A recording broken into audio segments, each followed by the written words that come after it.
குடும்ப கூடுகைக்கு ஆயத்தத்துக்காக நம்ம இந்த நாளில் சிந்திக்க வேண்டிய பகுதி ஏசாயா தீர்க்கதரிசன புஸ்தகம் 51ஆம் அதிகாரத்தை எடுப்போம். ஏசாயா 51ஆம் அதிகாரம்.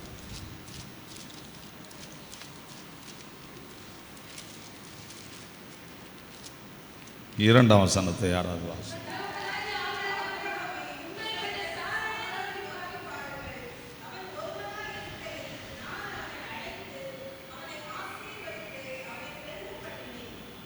ஆண்டவர் இந்த உலகத்தில் ஒரு மனிதனை தெரிந்து கொள்கிறார். அந்த மனிதனுடைய பேக்ரவுண்டை நான் சொன்னால் அதிக நேரமாயிரும், அதனால் நேரம் நான் செய்திக்குள்ளே போயிடுவேன். அந்த மனிதன் ஆண்டவரோடு பேச ஆரம்பிக்கிறான், தேவ சத்தத்தை கேட்கிறான், ஆதலால் அவனுக்கு விசுவாசிகளின் தகப்பன். மனிதன் தேவ சத்தத்தை பாவத்தினால் இழக்கிறான். இழந்த பின்பு நோவா கேட்கிறார். நோவாவுக்கு பின்பு ஆபிரகாம் தான் கேட்கிறான். அதனால் தான் நோவா காலத்தை ஆண்டவர் விசுவாசிகளின் தகப்பன் என்று சொல்லவில்லை. நோவாவை ஒரு குறிப்பிட்ட பணி செய்வதற்கு தெரிந்து கொண்டார். ஆனால் இவனை அல்ல, இவரை அப்படி அல்ல, இவருடைய வாரிசு முழுவதும் ஆபிரகாமின் சந்ததியாக வர வேண்டும் என்று தெரிந்து கொள்கிறார். அதனால் இவருக்கு பெயர் விசுவாசிகளின் தகப்பன் அப்படின்னு பெயர் வருது. இந்த விசுவாசிகளின் தகப்பனுடைய வாழ்க்கையிலே குடும்ப வாழ்க்கை வாழ்ந்தவர். ஒருவேளை இவர் கல்யாணம் கட்டாமல் ஒரு சன்னியாசியாக வாழலை. எப்படி வாழ்கிறாரு? ஃபேமிலியாக வாழ்கிறார். முதலாவது இவருக்கு வந்த பிரச்சனை என்னன்னு பார்த்தீங்கன்னா, குடும்பத்தை விட்டு வெளியே வர வேண்டிய சூழல் வருகிறது.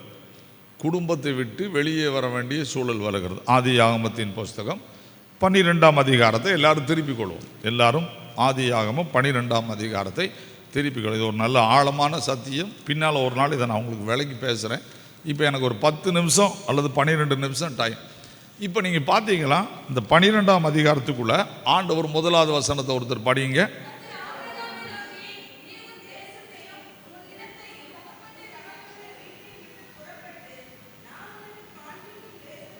வெளியே போய் என்று சொல்லுகிறார். முதலாவது ஆண்டவர் ஆபிரகாமை தெரிந்து கொள்கிறார். தெரிந்து கொண்டுட்டு என்ன சொல்லுகிறார்?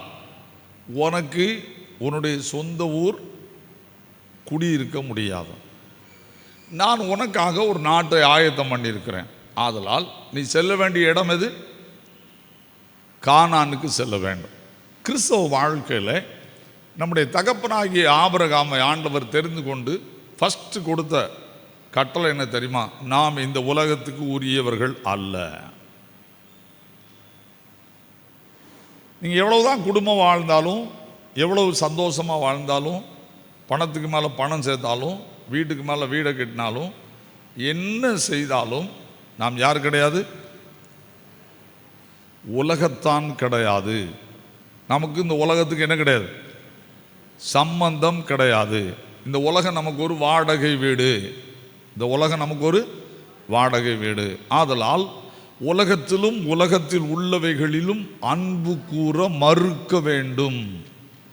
உலகத்திலும் உலகத்தில் உள்ளவைகளிலும் சொல்லுங்க, அன்பு கூறுப்பதற்கு மறுப்பு தெரிவிக்க வேண்டும்.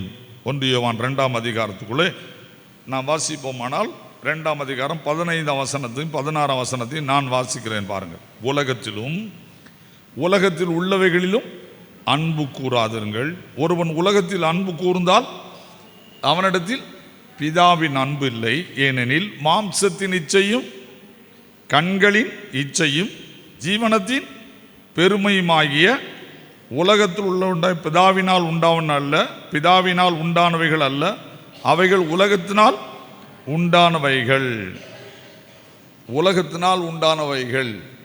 அப்போ இந்த உலகத்தில் அன்பு கூர்ந்தால், உலகத்தில் உள்ள அன்பு நமக்குள்ளே இருந்தால், உலகத்திலே அன்பிலே நாம் செயல்படுவோமானால் நமக்குள்ளே வருகிற முதல் பிரச்சனை என்ன? யாக்கோபு 4ஆம் நான் முதல்ல சொல்லிட்டேன், இது ஒரு நல்ல ஆழமான பகுதி. என்ன, திடீர்னு எனக்கு ஆண்டவர் இதை உணர்த்தினார். அதனால் நான் பின்னால் ஒரு நாள் இதை உங்களுக்கு விளக்கமாக சொல்லி கொடுக்குறேன். யாக்கோபு 4ஆம் அதிகாரத்தை எடுங்க. யாக்கோபு 4ஆம் அதிகாரத்தை எடுங்க. 1ஆம் வசனத்தை நானே வாசிக்கிறேன் பாருங்க. உங்களுக்குள்ளே யுத்தங்களும் சண்டைகளும் எதனால் வருகிறது?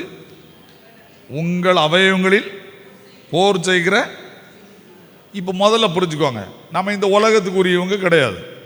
ஆபிரகாம் இந்த உலகத்துக்குரியவன் கிடையாது. எங்கே போனோம்? பரம கானானுக்கு உள்ளே போக வேண்டிய ஆட்கள். சரியா? நமக்கு இந்த உலகத்துக்குரியவங்க கிடையாது. ஆனால் இப்போ நம்ம வீட்டில் சண்டை எதுக்காக வருது?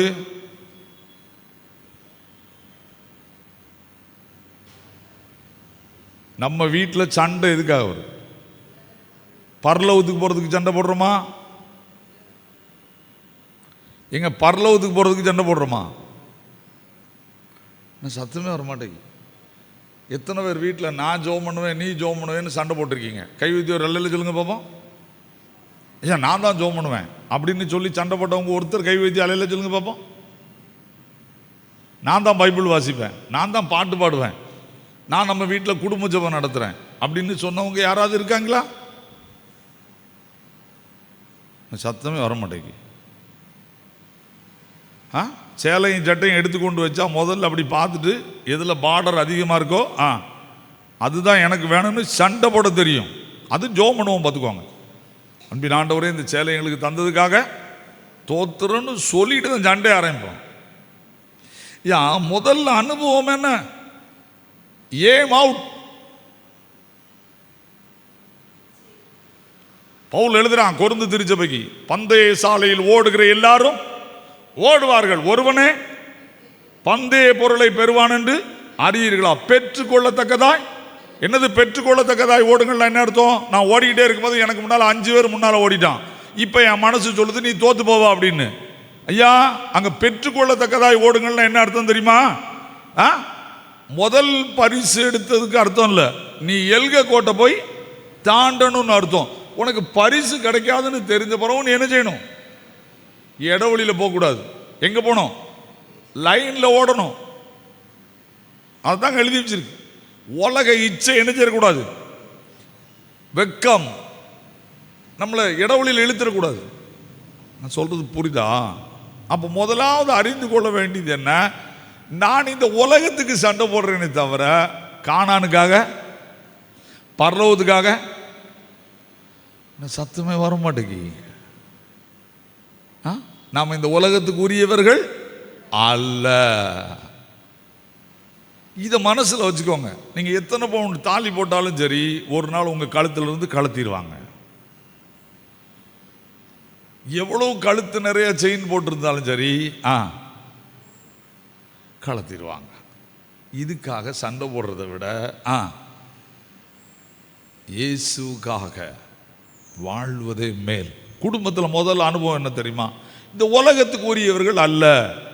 இந்த உலகத்தில் எவ்வளவு சொத்து சேர்த்தாலும் அது என் கூட பரலோகத்துக்கு வராது. இந்த மைண்டு இல்லாத ஒரு கூட்டம் தான் இன்னைக்கு திருச்சபையில் பெருகிட்டு இருக்கு. கர்த்தர் உங்களை ஆசீர்வதிப்பார், உங்களை உயர்த்துவார். நீங்கள் நிறைய வீடு வாங்குவீங்க. எத்தனை வீடு வாங்குறியோ அத்தனை வீட்டுக்கு தக்க சண்டை வந்துடும். அப்போ முதல் அனுபவம் என்ன? நான் இந்த உலகத்தான் அல்ல. ஆண்டவர் என்ன சொன்னாரு? கிளம்பு.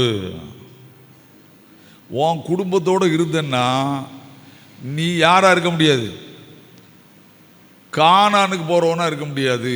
அதனால முதல்ல உன் இனத்தையும் உன் ஜனத்தையும் உன் தேசத்தையும் விட்டு நான் உனக்கு காண்பிக்கும் தேசத்துக்கு போ. அங்க என்ன சொல்றாரு? நான் உனக்கும் காண்பிக்கும் தேசத்துக்கு போ. அப்படிதானே? இப்ப கிளம்புன்றார். காண்பிக்கும் தேசம்னா என்ன அர்த்தம்? இப்போ நான் 2வது பிரச்சனையை கிளப்புனா பெரிய வில்லங்க வரும். நான் அதனால சொன்னேன், இது ஆழமான செய்தியும். இப்போ நீங்கள் பார்த்தீங்களா, இவன் எங்கே இருக்கிறான்? இவன் எங்கே இருக்கிறான் தெரியுமா? ஆரான் மட்டும் வந்தான் இருக்கு. என்ன அவன் இருக்கிறது அவங்க அப்பா இருக்கிற இடத்துல. இப்போ இவன் எங்கே எட்டி பார்க்குறான்? கானான் இங்கிருந்து பார்க்க தெரியுமா? யாருக்கு இங்கேருந்து பார்க்க? பரலோகம் எத்தனை பேருக்கு தெரிஞ்சிருக்கு? பரலோகம் தெரிஞ்சவங்களாம் கை வைத்து ஒரு அலையில சொல்லுங்க பார்ப்போம். இங்கே பரலோகம் தெரிஞ்சிட்டா ஒரு தேவ மனிதர் சாது சுந்தர் சிங் சொல்றார், பரலோகத்தை ஒரு நாள் பார்த்தேன், அதுல இருந்து எனக்கு சாப்பாடு கூட விருப்பம் இல்லைன்றார். பரலோகத்தில் ஒரே ஒரு நாள் தான் பார்த்தேன், இங்க இருந்து பரலோக தரிசனத்தை பார்த்தேன், அன்னையிலேருந்து எனக்கு உலகமே விருப்பம் இல்லை, எப்பண்டா அங்க போய் சேர்வோன் இருக்கோம் அப்படின்னு சொல்றார். அப்போ உலகம் வெறுக்கணும்னா கானான காமிப்பேன்னு சொல்றார். நான் சொல்றது உங்களுக்கு புரியுதா? கானானை காமிக்கு முன்னால நமக்கு ஒருத்தரை காமிச்சிருக்காரு. யாரை தெரியுமா? இயேசு கிறிஸ்துவர். இந்த கானானுக்கு நம்மளால உள்ள போக முடியாது. யார் தான் கூட்டு போவா? இந்த இயேசு தான் கூட்டு போவார். அதனால தான் ஆண்டவர் சொன்னாரு, என்னை நோக்கி பார்க்கக்கூடிய முகங்கள் பிரகாசம் அடையும், அவைகள் என்ன செய்வாரு? என்னை நோக்கி பார்க்கக்கூடிய முகங்களை பார்த்து என்ன சொல்லுவாரு? அடுத்த பிரச்சனையே நீங்க பார்த்தீங்கன்னா ஆபிரகாமுக்கு ஒரு பெரிய டேஞ்சர் வருது. காண்பிக்கும் தேசத்துக்கு போன்ட்டாரு, போயிட்டே இருக்கான். போற ஊர்ல என்ன வந்துருச்சு? பஞ்சம், டிஸ்டர்ப்னஸ். இப்ப ரெண்டு பேரும் சேர்ந்து வாழ முடியாத பிரச்சனை வருது. அங்க போன எகிப்து, பஞ்சத்துல சாப்பாடு இருக்கிற இடம் எது? எகிப்து. செழிப்பா இருக்கிற இடம் எது? எகிப்து. உலக பிரகாரமா ஒரு மனுஷன் எதை தான் விரும்புவான்? உயிரை பாதுகாக்கணும்னா செழிப்பா இருக்கிற இடத்துக்கு தான். இப்ப அங்க கிளம்புறான். அங்க ஒரு டேஞ்சர் இருக்கு. என்னது? அங்குள்ள ராஜா யாருன்னா அழகான பொம்பளையை தனக்கு எடுத்துக்கிடுவான். இது ஆபிரகாமுக்கு தெரிஞ்சு போச்சு, விசாரிச்சிருக்கான். உடனே சாராள்கிட்ட வந்து சொல்றான், நீ என்ன சொல்லணும்? சகோதரின்னு சொல்லணும். ஆபிரகாம் சொன்னது சரியா தப்பா? இப்ப பெண்கள் தான் சொல்லணும். ஆபிரகாம் சகோதரின்னு சொல்ல சொன்னது சரியா தப்பா? பேச மாட்டேங்க. தப்பு. டீச்சரம்மா சொல்றாங்க தப்பு. வேற யாரெல்லாம் சொல்றீங்க? நான் இதை கொஞ்சம் சொல்லிட்டு முடிச்சிடுறேன். சொல்லுங்க, தப்பா சரியா? ஹலோ, பைபிளை உட்கார்ந்து நிதானம் பண்ணி படிக்கணும். டக்கு டக்குன்னு ஆன்சர் பண்ணக்கூடாது. என்ன சொல்லியிருக்கு அங்க அப்படின்னா, மனைவின்னு சொன்னா ஆபிரகாம் தலையை வெட்டிடுவாங்க. அதனால எனக்கு நிரந்தர பிரிவு வர வேண்டாம். என் புருஷனை நான் காப்பாற்ற வேண்டிய இடத்துல இருக்கிறேன். ஹலோ, கணவனும் மனைவியும் ஒருவரை ஒருவர் காப்பாற்ற வேண்டிய இடத்துல இருக்கும். நான் சொல்றது புரியுதா? கணவனும் மனைவியும் ஒருவரை ஒருவர் காப்பாற்ற வேண்டிய இடத்துல இருக்கும். சாராளுக்கு பிரெயின், ஆபிரகாமுக்கு புத்தி இருந்துச்சு. சாராள்கிட்ட சொல்லியிருப்பான், நீ என்னை கணவன்னு சொன்னா என்னை வெட்டி உன்னை அவன் மனைவியா மாத்திருவான். அது வேண்டாம், அது எனக்கு வேண்டாம். நீங்க தான் எனக்கு கணவனா வேணும். உங்களை விட்டு என்னால பிரிய முடியாது. ராஜாவுக்குலாம் மனைவியாக முடியாது. ராஜாங்க ஆசீர்வாதம் எனக்கு வேண்டாம். எனக்கு தேவை என் ஆண்டவர் எனக்கு கொடுத்த கணவன், மனைவி.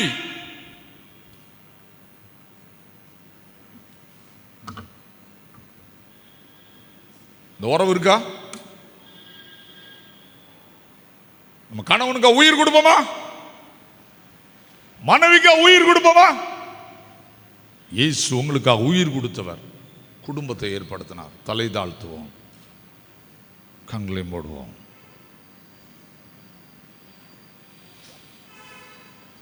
அற்ப பொருளுக்கா சண்டை போட்டுக்கிட்டு இருக்கியா? என் மனைவி என்கிட்ட கோவப்பட்டான்னு சண்டை போட்டுக்கிட்டு இருக்கியா? என் மனைவி என்ன புரிந்து கொள்ளலன்னு சண்டை போட்டுக்கிட்டு இருக்கியா? எனக்கு இனிமே இவரோட வாழவே முடியாதுன்னு சொல்லிட்டு இருக்கீங்களா? பரலோகத்தை இழந்துருவீங்க.